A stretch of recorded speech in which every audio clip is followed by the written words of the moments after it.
같이 보시겠습니다. 마가복음 14장 지난 주일에 읽었던 두 번째 부분을 다시 한번 봅니다.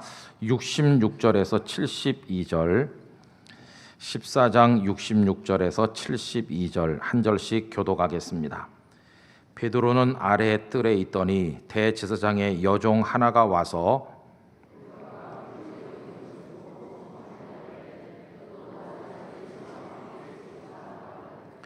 베드로가 부인하여 이르되 나는 네가 말하는 것이 무엇인지 알지도 못하고 깨닫지도 못하겠노라 하며 앞들로 나갈새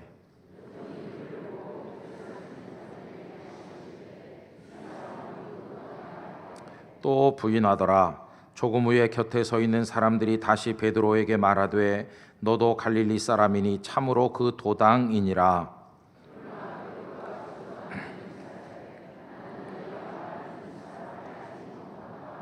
함께 읽겠습니다. 닭이 곧 두 번째 울더라. 이에 베드로가 예수께서 자기에게 하신 말씀 곧 닭이 두 번 울기 전에 네가 세 번 나를 부인하리라 하심이 기억되어 그 일을 생각하고 울었더라. 아멘. 예수님께서 가야바 대제사장의 관저에서 열린 사내들인 공회 앞에 서셔서 재판을 받으시는 바로 그 시간에 바깥 뜰에서는 예수님의 제자 베드로가 예수님을 세 번씩이나 모른다고 부인하는 일이 있었습니다. 그러면 이 베드로는 누구 앞에서 부인을 했나 보면 연약하고 보잘것없는 한 여종 앞에서 부인한 겁니다. 내놓으라 하는 제자 베드로가 도대체 그 여종이 뭐라고 말을 했길래 이렇게 속절없이 예수님을 부인하게 됐을까요? 그 여종이 베드로에게 많은 이야기를 한 게 아니고 딱 한마디 이야기를 했습니다. 그 여종이 했던 말이 67절에 나오고 있는데요. 베드로가 불 쬐고 있는 것을 보고 주목하여 이르되, 그 다음에 그 여종이 하는 말이 나오죠. 너도 나사렛 예수와 함께 있었도다 하거늘. 딱 한마디를 했습니다. 당신도 예수와 함께 있었다. 그런데 그 말에 베드로는 겁을 집어먹고 예수님을 부인하였습니다. 근데 여러분, 예수님과 함께 있었다는 말이 두려워해야 될 말일까요?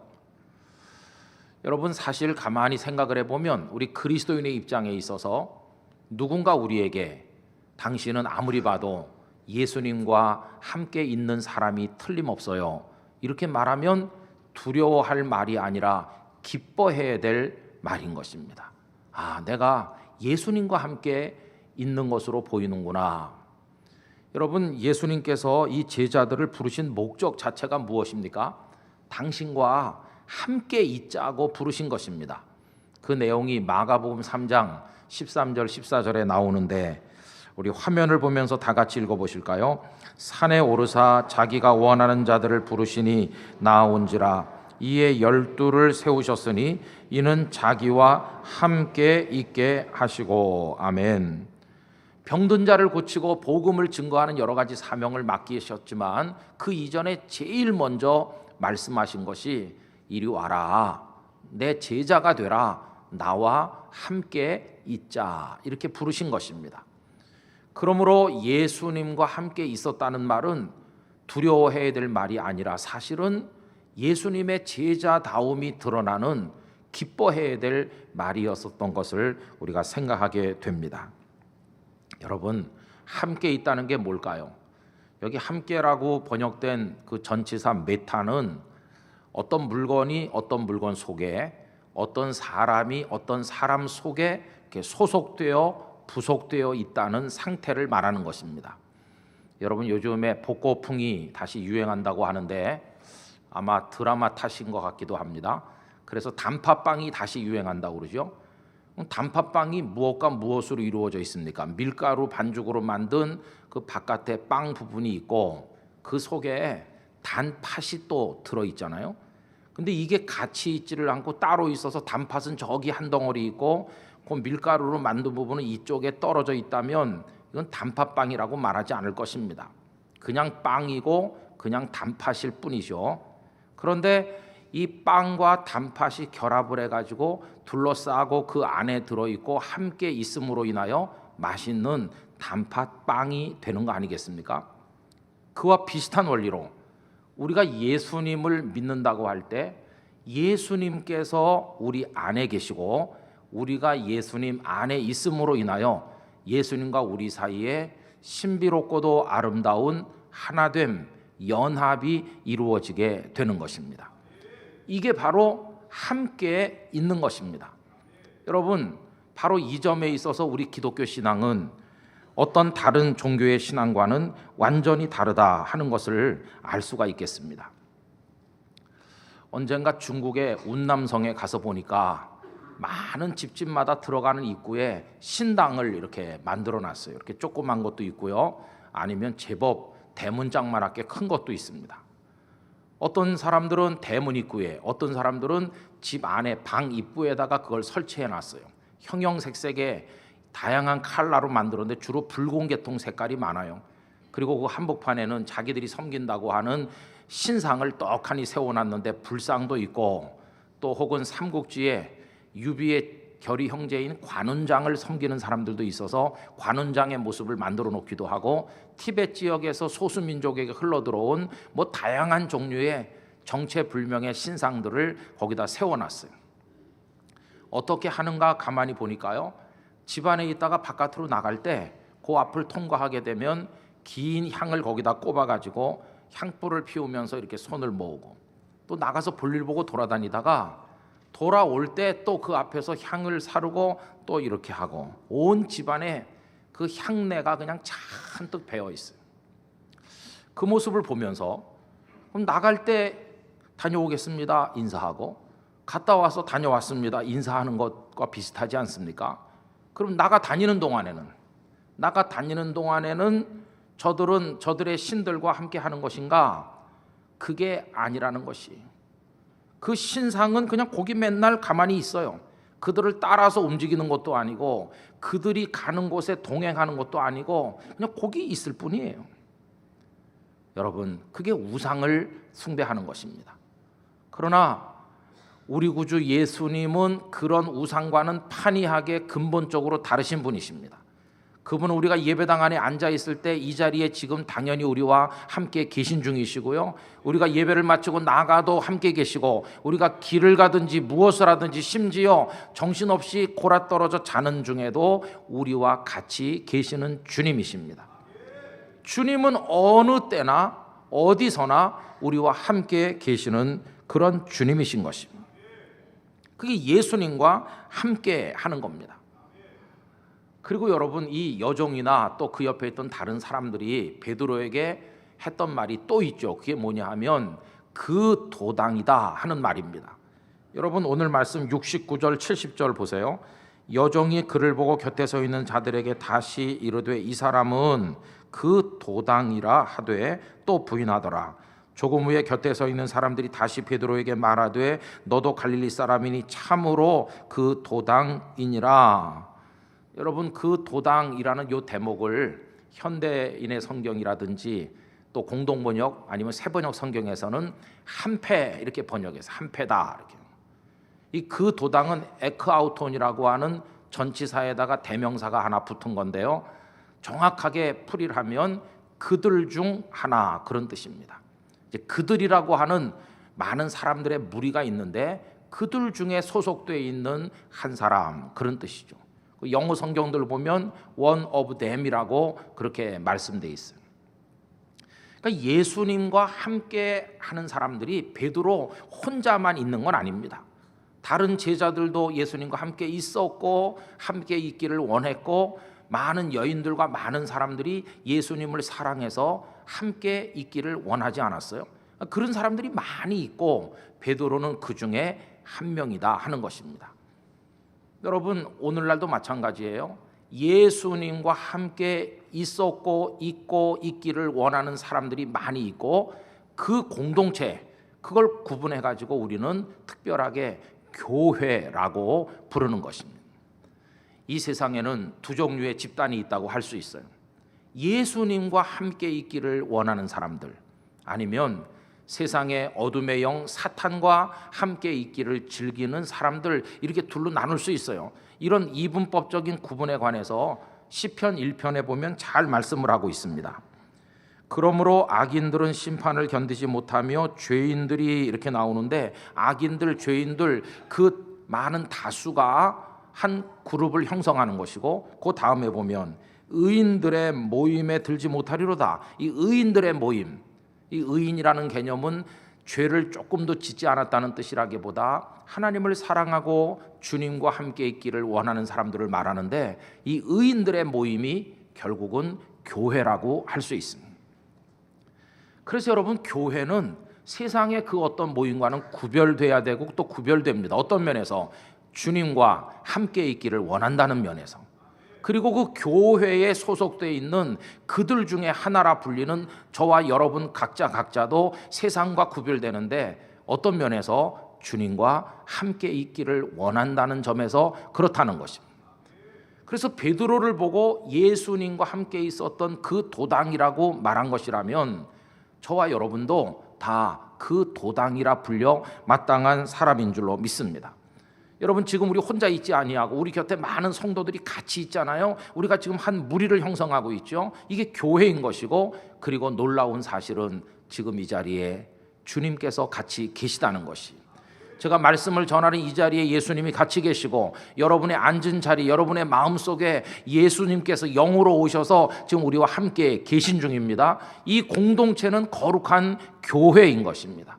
예수님과 함께 있는 공동체, 바로 그것입니다. 우리가 예수님을 부름받아 믿음으로써 얻는 복을 여러 가지로 표현할 수 있지만, 궁극의 복이 뭐냐 이렇게 물어보면 주님과 함께 있는 것입니다.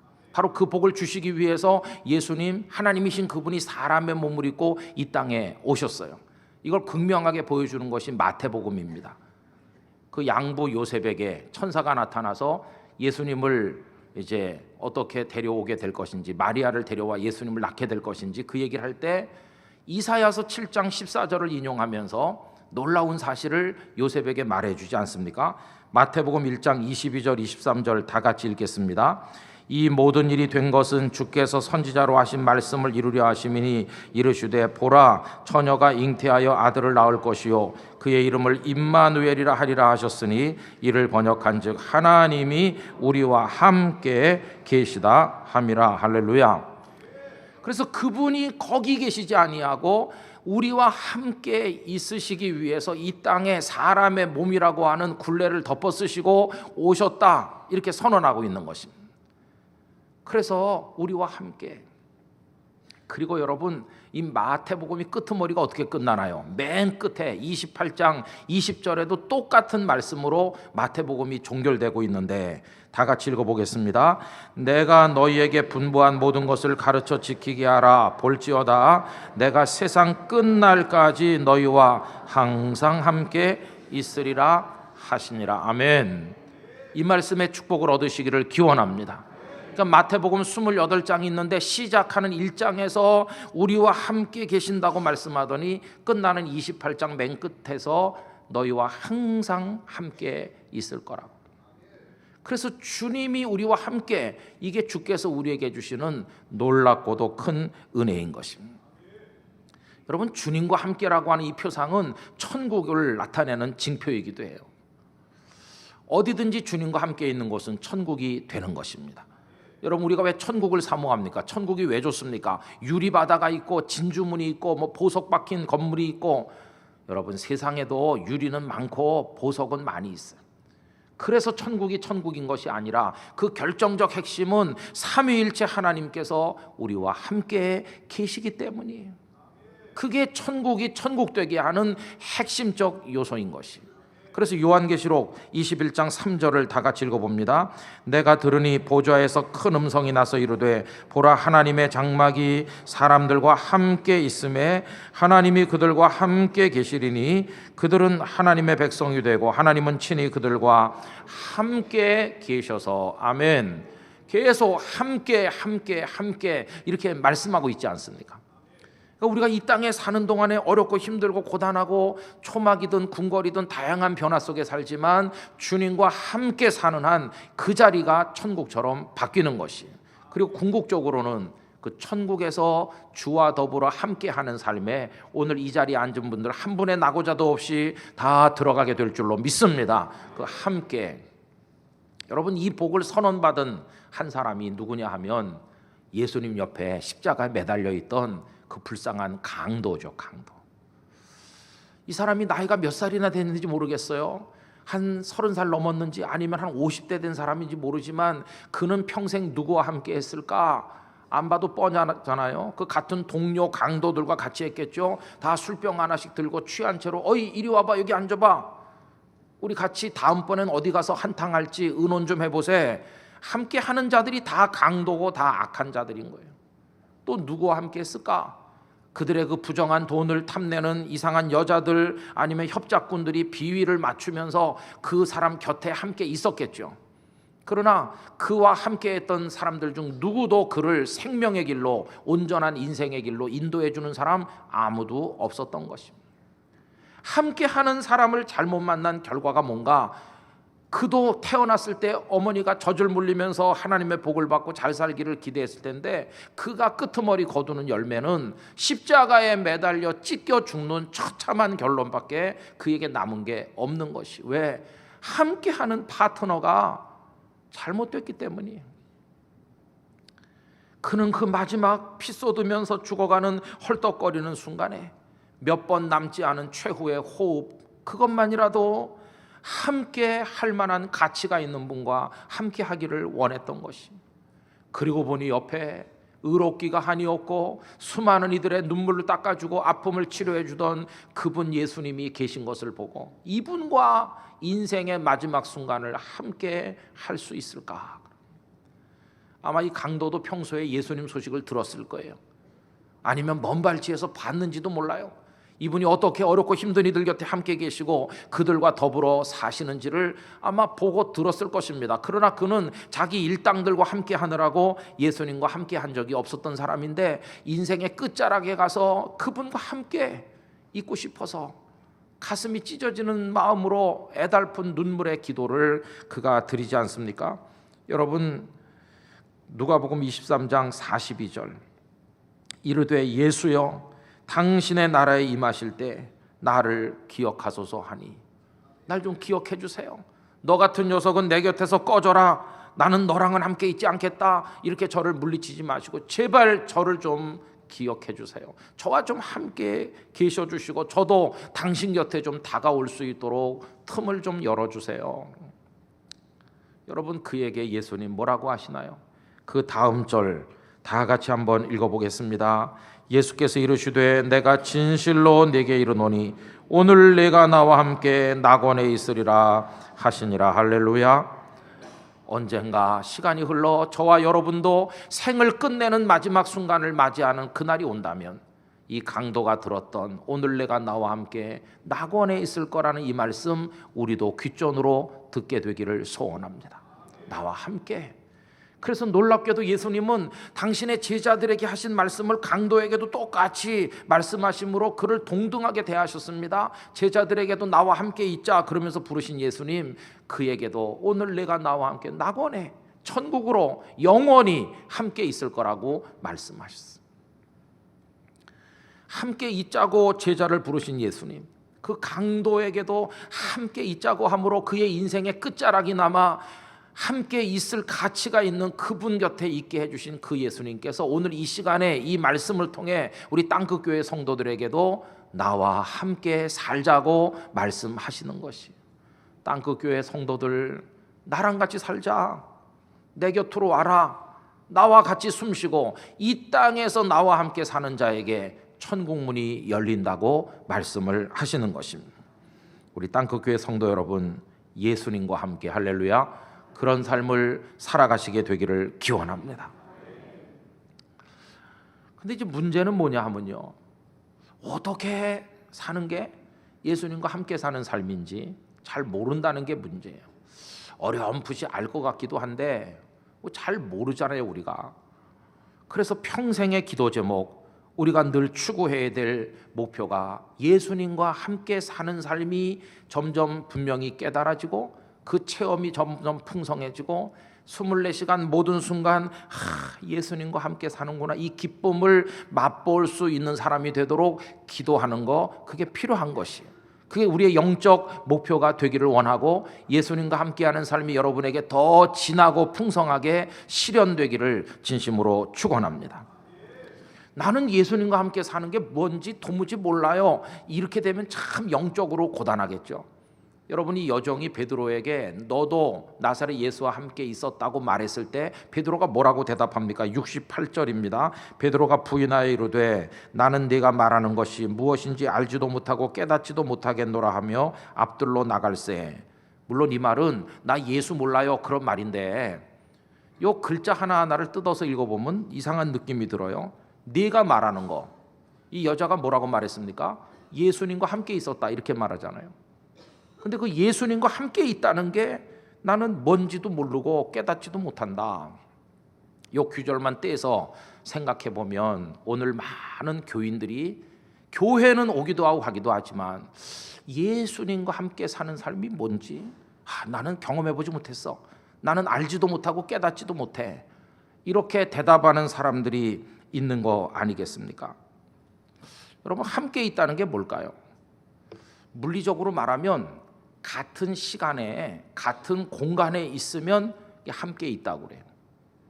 여러분, 같은 장소일지라도 시간이 서로 다르게 있으면 함께 있는 게 아니죠. 한 사람은 아침에 왔다 갔고 한 사람은 낮에 왔다 가면 그 둘이 함께 있은 게 아니죠. 또 같은 시간대라고 해도 한 사람은 저쪽에 카페에 앉아 있고 한 사람은 이쪽에 집에 앉아 있다. 그럼 그게 함께 하는 게 아니죠. 함께 하려면 같은 장소에 같은 시간에 있어야 그게 함께 있는 겁니다.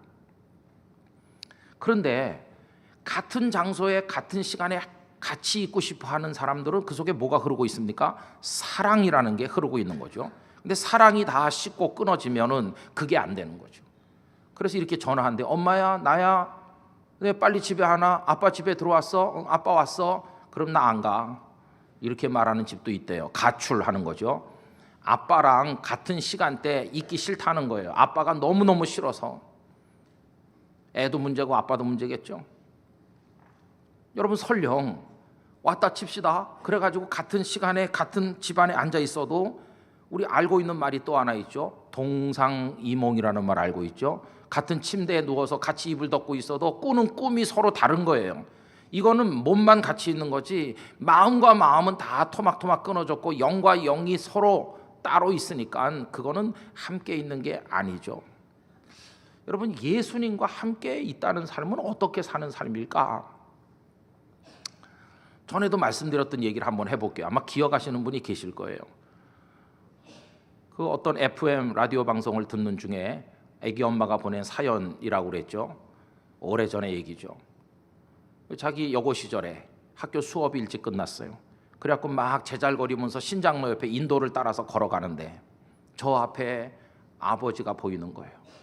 그 가파른 언덕길 신장로인데 차도 올라가기 힘들어 보이고 사람도 걸어가기가 숨이 막히는데 그 더운 여름날 아버지는 짐을 잔뜩 실은 리어커를 끌고 헉헉대면서 올라가는 게 보이는 거예요. 언제나 이 딸이 부끄럽게 생각했던 거, 너희 아버지 뭐 하시니 여기다 써서 내라. 가정환경조사서 받을 때마다 아버지 직업이 마땅한 게 없어서 노동 이렇게 써야 되는데 아버지가 부끄러운 거예요. 왜 우리 아버지는 노동을 할까? 그런데 그 러닝셔츠가 땀에 찰싹부터가 등판에 달라붙어 있고 뒷목이랑 햇빛에 그을어 새카맣게 탄 아버지가 그거 끌고 간다고 땅바닥을 내려다보고 안간힘을 쓰는 게 저 앞에 보이면 딸이 어떻게 해야 될까요? 아빠, 나야, 일찍 끝났어 오늘 수업이. 그러면서 애들한테 우리 아빠야 이렇게 인사시키고 그래야 맞는데 아빠가 부끄러워가지고 그래서 친구들 몸 뒤로 숨어가지고 얼른 지나쳐 갔대요. 가슴이 콩강콩강하죠. 아빠가 그거 끌고 가느라고 그냥 땅만 내려다봤기 때문에 나를 못 봤을까? 아니면 해맑은 여자 아이들의 목소리가 들리니까 우리 집에도 저런 딸이 있는데 그러면서 이렇게 옆을 봤을까? 옆을 보다가 숨어서 가는 나를 본 건 아닐까? 얼마나 아빠가 나를 나쁜 여자라고 생각했을까? 별 생각이 다 나고 저녁에 아버지 돌아올 시간이 그냥 불안한 시간이죠. 그리고 드디어 저녁 늦게 아버지가 지친 몸으로 와서 땀을 다 씻어내고 샤워를 하고 같이 가족들이 밥상에 앉았는데요. 아버지 입에서 무슨 말씀이 나올지 너무나 두렵죠. 근데 아버지는 아무 말씀도 안 하시는 거야. 못 보셨나 보다. 다행이네. 잘나고 누우니까 가슴이 찔리는 거예요. 너는 나쁜 딸이다. 그래서 결심했어요. 아침에 내가 아버지한테 죄송하다고 말해야지, 고백을 해야지. 아침 되니까 아버지 보니까 말할 기회를 잃어버렸어요. 계속해서 말씀을 못 드렸어요. 세월이 훌쩍 지나서 자기는 어른이 됐고 시집가서 아기까지 하나 낳았어요. 언젠가는 아버지 앞에 무릎 꿇고 사죄하리라.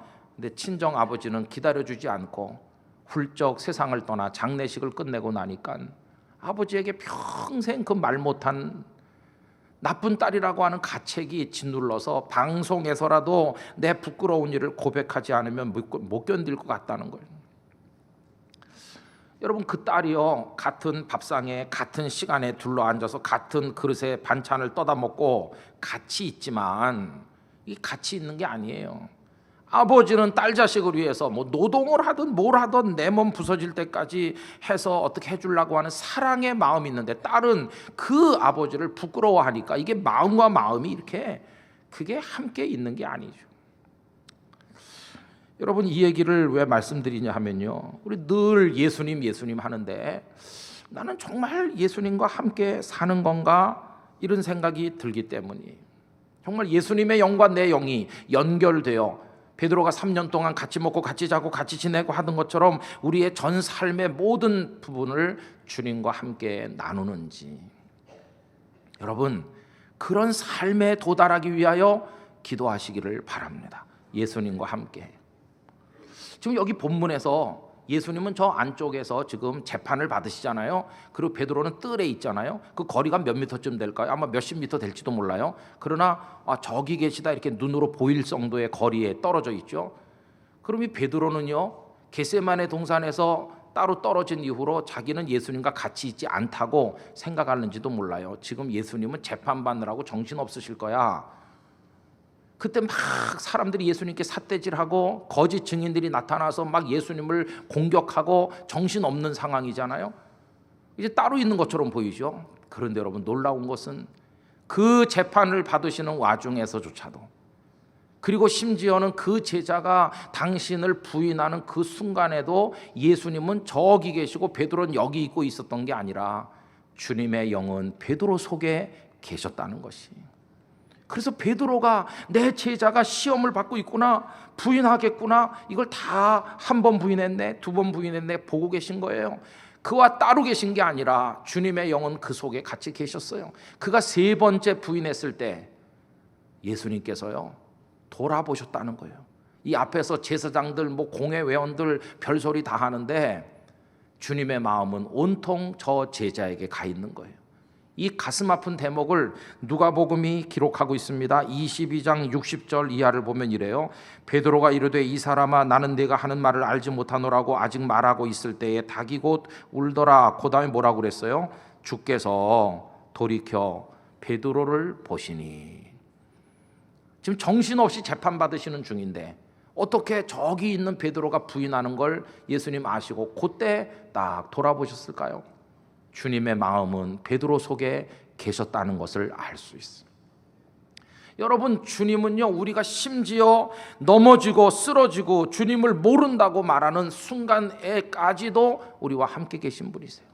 한 번도 우리와 함께 계시지 않은 적이 없으신 분이 우리 주님이심을 깨닫게 되는 것입니다. 저는 우리가 늘 기도하면서 예수님과 24시간을 함께 사는 삶을 하나씩 배워가기를 원합니다. 예수님과 함께 생각하는 법, 예수님과 함께 인생을 설계하는 법, 예수님과 함께 그걸 위해서 노력하는 것, 예수님과 함께 길을 가고 예수님과 함께 열매를 거두고 모든 것을 주님과 함께 하리라. 할렐루야. 그런 삶을 우리가 터득해 가기를 원하는 것입니다. 오늘 이 예배당 안에 몇 분이 와서 앉아 있을까? 이렇게 누가 세서 주보에다가 몇백 명 오셨다 이렇게 쓰는데 언제나 플러스 1이 있다는 걸 잊지 마시기 바랍니다. 우리 주님이 제 속에 지금 계셔서 저로 말하게 하시고 여러분 안에 계시고 이 자리에 삼위일체 하나님의 영광이 함께하고 계신 것입니다. 주님과 함께. 그래서 소중한 사람이 다 떠나도요, 예수님 우리와 같이 계신 거죠. 저 요만했을 때 엄마 아빠는 영원히 나랑 같이 있을 거야 이렇게 생각했어요. 좀 큰다면은 사람이 다 죽는다는 걸 실감했을 때 이제 아버지 어머니도 떠날 날이 있겠지. 그렇지만은 그날이 나중일 기라고 생각했어요. 그러다가 이제 한 분씩 실제로 떠나셔서 장례를 치르고 가만히 있으니까 가슴이 텅 빈 것 같잖아요. 정말 너무너무 가슴이 뻥 뚫린 것 같잖아요. 여러분 사랑하는 이를 보냈을 때. 그러나 그럼에도 불구하고 더 열심히 살아 내가 천국에서 아버지 어머니를 만날 거다 생각할 수 있도록 용기를 주시는 주님이 계신 것을 알게 돼요. 주님은 별세하지도 않고 주님은 떠나시지도 않고 소중한 이가 떠나도 주님은 여전히 나와 함께 계시다. 아 그래, 주님은 함께 계시지. 그러다가 언젠가 제가 또 제 사랑하는 가족들을 놓고 떠날 날이 올 거 아니겠어요? 그래도 제 자녀들이 버티고 또 살 수 있는 것은 저는 떠났지만 예수님은 그들 곁에 계실 거 아니겠습니까? 여러분 우리의 소망은 예수님과 함께 있었다는 데 있는 것이, 이 땅에서 예수님과 함께 있는 사람 하늘나라에서 함께 있게 될 줄로 믿습니다. 그러나 이 땅에서 예수님과 함께 있기를 거부하는 사람 천국 갈 필요가 없어요. 왜? 천국은 주님과 함께 있는 나라니까. 그래서 여러분 너도 예수와 함께 있었다 하는 말이 부끄럽거나 두려운 말이 아니라 나중에 천국 문 앞에 갔을 때 그게 우리의 훈장이 되고 면류관이 되기를 원합니다. 땅에서도 나와 함께 있더니 왔구나, 어서 오너라, 내가 영원히 너와 함께 있으리라. 할렐루야. 천국 문에서 영접받는 우리에게 들려주시는 음성이 될 것입니다. 예배 마치고 나가도 예수님과 함께 꼭 믿으시기 바랍니다. 어떤 일은 예수님과 함께, 여러분들에게 그런 은혜와 축복이 임하시기를 예수님의 이름으로 기원합니다. 다 같이 기도하겠습니다. 아버지 하나님 감사합니다. 예수님을 보내주시고 우리와 함께 계시도록 임마누엘의 복을 주셔서 감사합니다. 너도 예수와 함께 있었다. 베드로는 그 말에 두려움을 느꼈으나 사실은 영광스럽게 생각했어야 될 말이 아닙니까? 과거에도 함께 계셨고 지금 이 순간에도 같이 계시고 앞으로도 함께 계실 주님을 바라봅니다. 저희의 전 삶을 주님과 함께 하도록 도와주시옵소서. 한 목소리로 기도합니다. 할렐루야. 거룩하신 아버지 하나님, 우리 땅끝 교회 성도들의 삶에 임하여 주시는 줄로 믿습니다. 과거에도 함께 하셨고 지금도 함께 하시고 앞으로도 함께 하실 주님이십니다. 아버지 하나님, 우리는 하나님과 함께 하기를 원하고 예수님과 같이 하기를 원하는 많은 사람들, 교회에 속한 그 중에 한 사람이 되었습니다. 우리를 그렇게 불러주신 주님을 찬양합니다. 아버지 하나님, 큰 일이나 작은 일이나 어떤 순간이든 낮이나 밤이나 예수님과 함께 살다가 영원한 생명의 나라에서 주님 품에 안기게 하여 주시옵소서. 아멘. 이미 예수님과 함께 사는 은혜를 받았고 이 순간 예배 중에도 저희와 함께 해주심을 깨닫고 있습니다. 앞으로도 주께서 우리와 함께 계실 것이 우리의 소망입니다. 이제는 주님 바라보면서 영원한 천국에까지 나가게 하시고 주님 찬송하며 우리의 생명이요 소망이요 모든 것 되신 주님 사랑하며 살아가게 하여 주시옵소서. 예수님의 이름으로 축복하며 기도드리옵나이다. 아멘.